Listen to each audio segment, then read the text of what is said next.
In the collective imagination, island is synonymous with paradise, a place of rest, coconut tree shade, the sound of the sea, and a good reason to forget about life. Some people hear the word island and immediately think of vacations, hammocks, and fresh fish for lunch. The idea of isolation in this case is not a problem. It's charming. And that's why when someone looks at a map of Colombia, their brain immediately fills in the picture with names like Cartagena, San Andres, and that turquoise Caribbean sea worthy of a sunscreen commercial. But there is a tiny piece of that same sea that doesn't fit into any of those images. A spot so small it could fit inside a soccer field. Except there's no ball rolling, no foreigners taking selfies, and no room for anything else.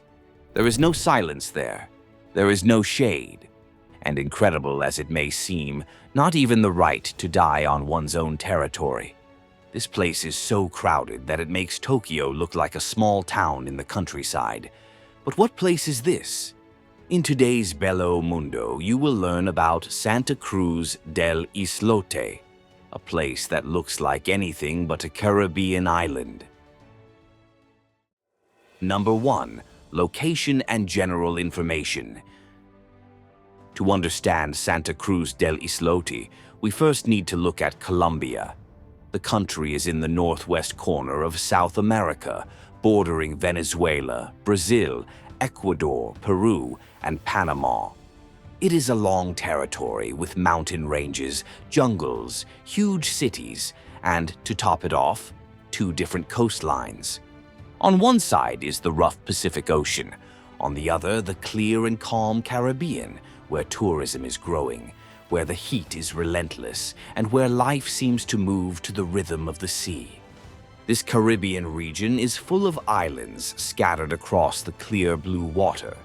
Some have become famous, such as San Andres and Providencia, which are favorites for those who want beaches, sun, and that postcard atmosphere.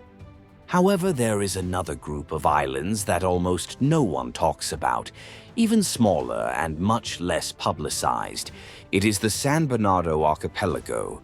It is about 49.7 miles from Cartagena and includes places such as Mucura, Tintipain, and other discreet islets that most tourists overlook. It is precisely in this group that an almost invisible spot appears on the map. A piece of land so small that many people pass by boat without noticing it. This spot is Santa Cruz del Islote. It is not a beach destination. It is not a resort island. There is no space for that to happen. It functions almost like a micro-urban territory stuck in the middle of the Caribbean, where practically every square foot already has an owner, and every inch of the island serves some purpose. It is an anomaly within Colombia itself, and that is precisely what makes Islote so different from the rest of Colombia. But how did it all start? Who decided to live in this place? You are about to find out. Number 2. Origins and history of the community. First of all, it is important to understand one simple thing. Santa Cruz del Islote was not born as a coastal village, nor as a riverside community, nor as a traditional island. It is the result of human stubbornness. A piece of land created in the middle of the sea, where every square foot is as valuable as expensive real estate in a big city. The story begins at the end of the 19th century, when fishermen used that shallow reef as a base. It was protected, the sea was calm, and there was one detail that changed everything. There was no plague of sandflies, those hellish little mosquitoes that were rare in the region. That alone made the reef more pleasant than many villages on the mainland. Over time, stays became longer. First as a camp, then as a fishing base. Until to live there, the main thing was missing: space. The reef was too small to accommodate any houses, so they began to expand the ground as best they could. Stone, shells, wood, rubble, whatever they could find. Each load thrown there transformed the reef into something closer to an island, and when it became large enough, It became a permanent dwelling. The growth came in the most raw way possible. There was no urban planner, no city hall, no planning. Families stayed because the sea provided sustenance, fishing was good, and living close to their own people has always been part of the lifestyle in that region. Thus, generation after generation, the community grew from within. Today, almost no new residents arrive. Most were born there, and practically everyone is related.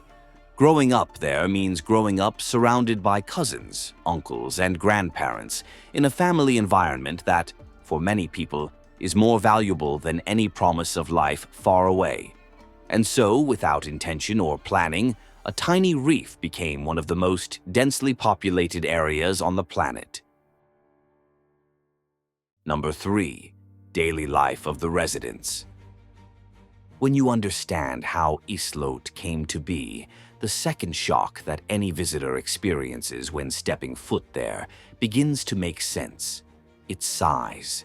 Santa Cruz is equivalent to a single hectare, basically the area of a soccer field. However, more than 1,200 people live on this tiny piece of land. This creates an absurd density, something around 125 inhabitants per 10,700 square feet. By comparison, the national average in Colombia is 41 inhabitants in the same area. Even Tokyo, famous for its overcrowding, is modest with its 66 inhabitants per 10,700 square feet. That is why, in Santa Cruz, practically every step you take brings someone into your path. In this cramped space, everything that keeps the community alive functions.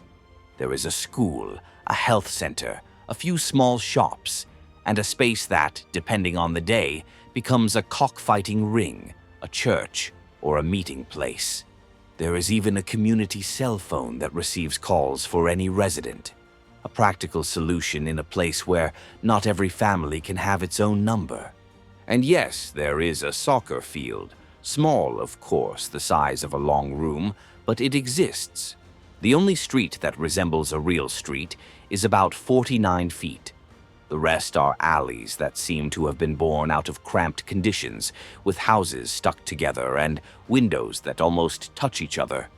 Walking there means bumping into someone every few steps, and no one finds that strange. It's normal in Islote. The houses occupy practically the entire hectare. There are about 100 buildings, many growing upwards with 2 or 3 improvised floors because there is no space to the sides. Inside them, large families share rooms, beds, and fans. As there are no yards or sidewalks, everything that does not fit in the houses goes into the corridors. Clothes dry at the door, dishes rest on boards, and fishing nets are spread out wherever possible. None of this is aesthetic. It is necessity. The islet only works because everyone has learned to live together, very close together, all the time. Number 4. Precarious infrastructure and environmental risks. If there is one thing that defines Santa Cruz del Islote, it is how they have learned to deal with scarcity. It is not just space that is lacking. They lack practically everything that the mainland considers basic. Drinking water, for example, is not available continuously. The official supply only arrives every 2 or 3 months, brought by Colombian Navy boats. When this happens, residents need to organize quickly to fill drums, gallons, and water tanks before the boat leaves. It is an operation that does not take long because the quantity is limited and needs to be divided among all the families. After that, each house depends on its own rainwater collection. The roofs have improvised gutters that direct the water to plastic reservoirs. But if it does not rain for a long time, consumption needs to be reduced to a minimum. Energy follows the same logic. The island has already received solar panels, but they could not withstand continuous use. Today, Santa Cruz depends on a diesel-powered generator that only works at night. During the day, fans are turned off, chargers are put on hold, and freezers survive on ice blocks. Energy there is a planned routine. Food also depends on the sea and the mainland. There is never a shortage of fish, but everything else has to come by boat. Rice, oil, vegetables, and even soda only appear when someone returns from a trip or when a merchant passes through the islands. That is why the small shops have high prices and low stocks. If something runs out, residents have to wait. Garbage goes wherever it can. Some of it is taken to Tintipan, a much larger and uninhabited neighboring island, used as a disposal point because it has plenty of space compared to Islote. Another part goes to Cartagena, where it is recycled. The rest accumulates in corners of the island because there is no regular collection and nowhere to send it all. Creating small improvised landfills is a necessity, not a choice. Public services reflect this scarcity. Sometimes a doctor or dentist will visit, but almost always to provide guidance, not treatment. The healthcare infrastructure is minimal. There is no police force, mainly because there is no need for one. Santa Cruz del Islote is considered one of the safest communities in the world. No one locks their doors. No one fears theft. No one disappears with anything. Minor conflicts are resolved by the elders, and there are no reports of armed violence. This security stems from the obvious. Everyone knows each other. Everyone sees each other all the time. It is impossible to hide anything in a territory where every square foot has a known owner. Number 5. Economy. In addition to the lack of space, there is also a lack of options for earning money. The main activity obviously comes from the sea. Artisanal fishing has been a part of the residents' lives since childhood, and for a long time was what sustained life on the islet. But the reef became too small for so many people, and the sea alone could no longer provide enough. It was in this scenario that a second pillar gained strength, right next door. A few minutes by boat is Isla Mucura, home to the Hotel Punta Faro, the largest employer of Santa Cruz residents. More than 60 islanders work there as waiters, maids, cooks, and guides. For those born on the islet, this hotel is practically the gateway to the only stable job in the region, without having to move to the mainland. Over time, a third source of income emerged. Santa Cruz del Islote has become a tourist attraction. Today, hundreds of visitors arrive every day on day trips from Cartagena, Tolu, and San Onofre. They pay for the guided tour, explore the tiny island, visit the shark aquarium, and spend money in the small shops and simple inns scattered throughout the alleys. For many people, this has become their salvation. Fishing, which once supported almost everyone, now shares space with tourism that drives boat trips, diving, lodging, and improvised services. But every gain has a cost, and in such a small place, any external pressure becomes an immediate problem. Number 6.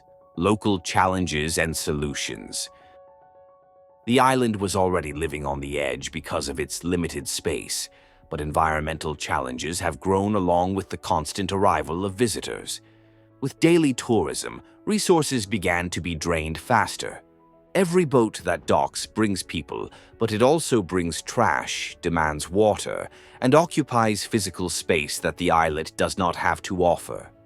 Residents often say that this type of visitation boosts the economy now, but it could become a headache in the future if nothing is controlled. The signs are already appearing in the sea. Fish have become scarce due to overfishing. Reefs are suffering from waste thrown from boats, and plastic from other islands accumulates in the corners of the community. Even so, the island is trying to balance the game. They have implemented selective waste collection, created simple rules for disposal, and advised tourists not to litter. It doesn't solve everything, but it helps to reduce the damage. To address these challenges in a more organized way, local initiatives aimed at preservation have emerged. Schools have started to include lessons on recycling, environmental impact, and mangrove conservation. The community also participates in cleanup efforts and rescue operations for sea turtles that get caught in nets. When this happens, everyone knows what to do. They carefully release the animal and notify organizations that work in the region. The infrastructure has also undergone minor improvements, and even art has gained space. Some walls have been painted with bright colors and designs inspired by the sea, bringing a little life to the cramped houses. These are small steps, but they show a community that is trying to preserve what it has, even without external support. Number 8. The future of the community.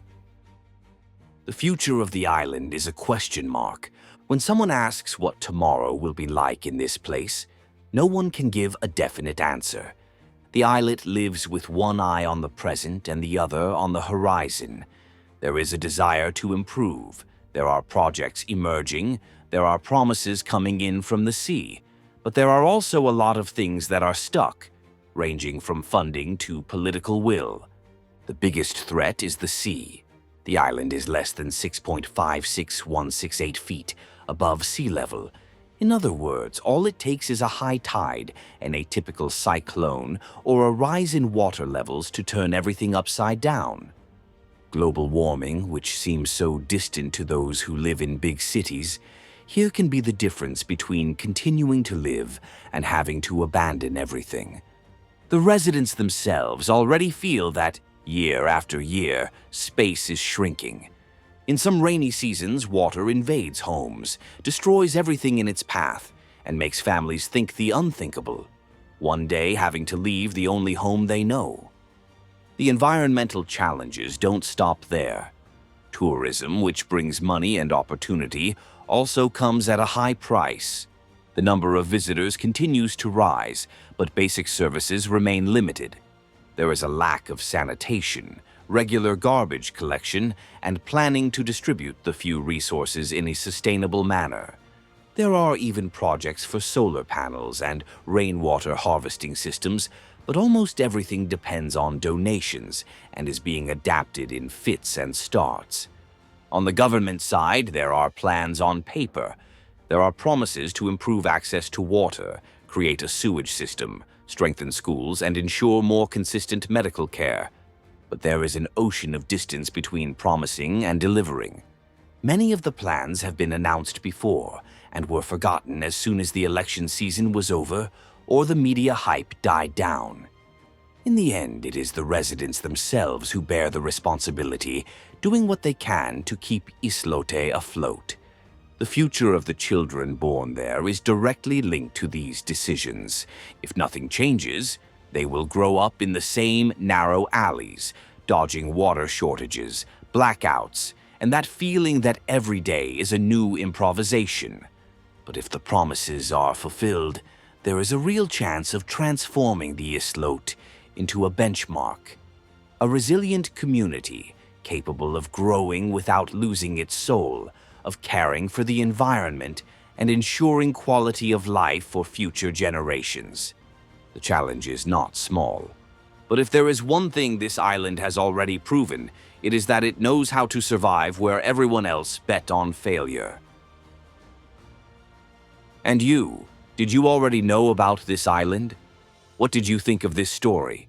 Tell us in the comments, share this video, and don't forget to subscribe to the channel for more curiosities from our beautiful world. See you next time.